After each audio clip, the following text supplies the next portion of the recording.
DCP south zone की हैसियत से साई चेतनिया ने ओहदे का जायजा हासिल कर लिया। उनका ताल्लुक 2015 के बैच से है। साउथ जोन डीसीपी की हैसियत से जिम्मेदारी संभालने के बाद साई चेतनिया ने पुलिस अहदेदारों के साथ इजलास तलब किया और शिवरात्रि के पेश नज़र पुराने शहर के हसास इलाकों का दौरा भी किया।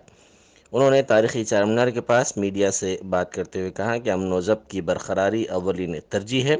उन्होंने शहरियों से अपील की कि वह गैर समाजी अनासर से मुतल्लिक़ इत्तला पुलिस को दें। डीसीपी ने कहा कि उनके ऑफिस के दरवाजे आवाम के लिए खुले हैं।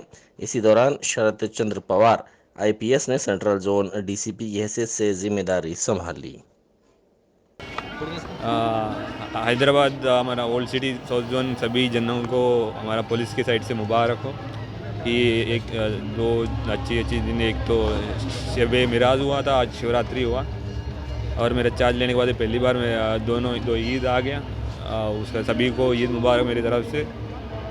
अब ये है कि अब सभी लोग पुलिस डिपार्टमेंट या आम जनता आवाम सभी लोग यही चाहते हैं कि लॉ एंड ऑर्डर मेंटेन किया जाएगा। तो हमारा साइड से पूरा कोशिश रहेगी। आपकी साइड से भी हम इतना यही एक्सपेक्ट करेंगे कि जब भी कोई अनसोशल एंटी सोशल एलिमेंट है आपकी इलाका में, आप हमको जल्द से जल्द हमको इन्फॉर्मेशन पास किया जाएगा तो हम तुरंत एक्ट करेंगे। हम तो सभी लोगों के लिए हम अभी ये बोल रहे हैं कि मैंने सभी लोगों के लिए ये अपील कर रहा है कि मेरा ऑफिस या हमारा पुलिस डिपार्टमेंट का ऑफिस हमेशा खुला रहता है। कभी भी कोई भी प्रॉब्लम है हमको अप्रोच किया जाएगा तो हम लोग तुरंत का तुरंत उसका मसले को सॉल्व कर देंगे। और सभी लोगों को पुलिस डिपार्टमेंट के साइड से हैप्पी शिवरात्रि और आने वाले दिन भी सबका अच्छा रहेगा।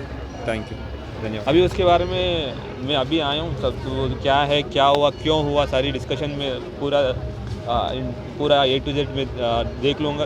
एक बार पढ़ाई मैंने समझ लूँगा क्या क्या इश्यू है। इसीलिए आपसे भी मुलाकात इसीलिए बुला रही है क्योंकि पब्लिक थोड़ी सी नाराज़ है चारमीनार पुलिस वालों की वजह से।